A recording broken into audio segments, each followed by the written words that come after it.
যদি আমি শহীদ হই আমাকে সবাই শহীদ বলবে, আমার সন্তানদের শহীদদের সন্তান বলবে। আমরা যদি ঘরে বসে থাকি তাহলে সবাই ভাবে আমরা ভয়ে ভয়ে বসে আছি। আসলে 4ই আগস্ট রবিবার আমার ভাই, আমি তখন ছাত্রদের সহায়তার জন্য কিছু খাবার নিয়ে যাচ্ছিলাম রিক্সা করে। ওই মুহূর্তে ওর সাথে আমার রাস্তায় দেখা। ওকে বলি চলো এগুলো দিয়ে আসি, ও বলে না আমি সোনিয়াকড়ার দিকে যাব, আজকে আমরা কয়েকজন মিলে ছাত্রদের সহায়তায় আন্দোলনে যোগ দিব। তো আমি বলি দেখো সন্ধ্যার পরে বেশি, 5টার পর থেকে 9টা পর্যন্ত বেশি ঝামেলা হয় আমাদের ওইখানটা, যাত্রাবাড়ি থেকে সাইনবোর্ড পর্যন্ত, সাবধানে থেকো। আমার ভাই বলে আজকে তো গুলি চালানো নিষেধ করছিল, 4 তারিখ গুলি চালানো নিষেধ ছিল।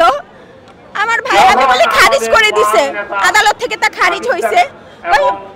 সমস্যা নেই, যদি আমি শহীদ হই আমাকে সবাই শহীদ বলবে, আমার সন্তানদের শহীদদের সন্তান বলবে।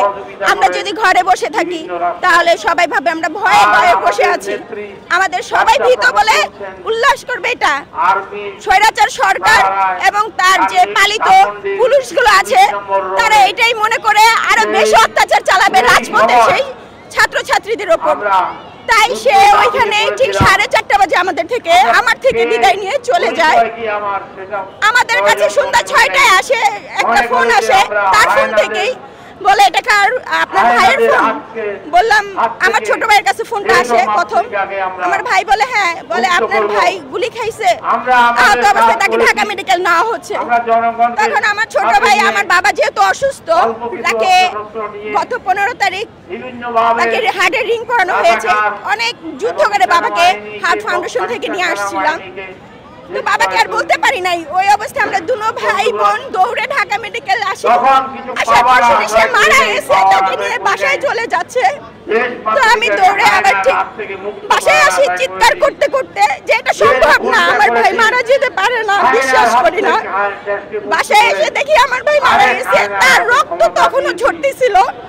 তাকে গোসলের পরেও তার রক্ত বন্ধ করা যাচ্ছিল না। এক পর্যায়ে আমরা এটা মানে পুরো এলাকা শোকের একটা ছায়া পড়ে যায়, কারণ আমাদের ওই এলাকার মধ্যে আমরা 30 বছরের উপরে আছি। সবাই আমার ভাইয়ের কথা শুনে অবাক হয়ে পড়ে।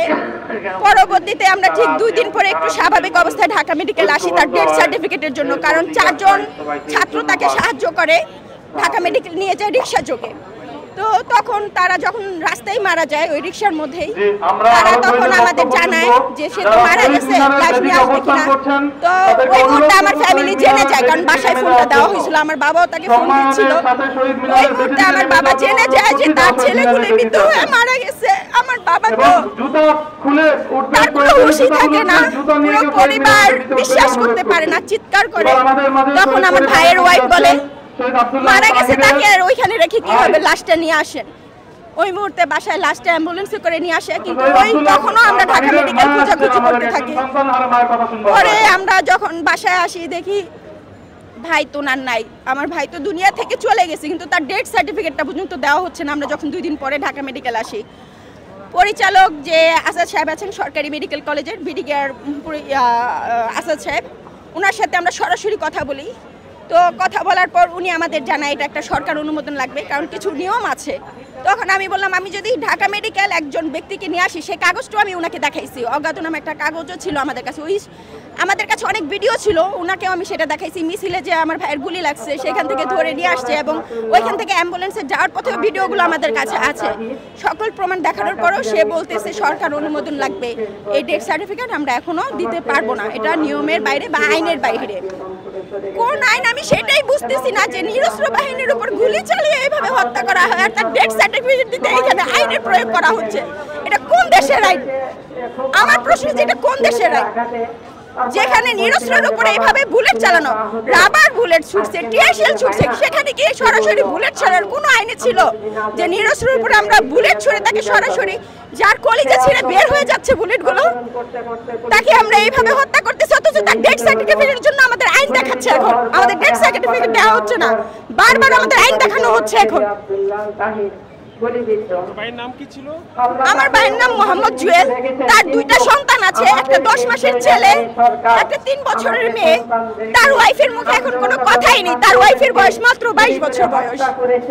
কিভাবে আমরা এই শোক সামলাবো আমরা বুঝতে পারতেছি না। আমাদের পরিবারে কেন এত দুর্যোগ নেমে আসলো? এই স্বৈরাচার সরকার কেন এতগুলো ফ্যামিলির ক্ষতি করে গেল? স্বৈরাচারী সরকারকে আমাদের দেশে এনে যত তার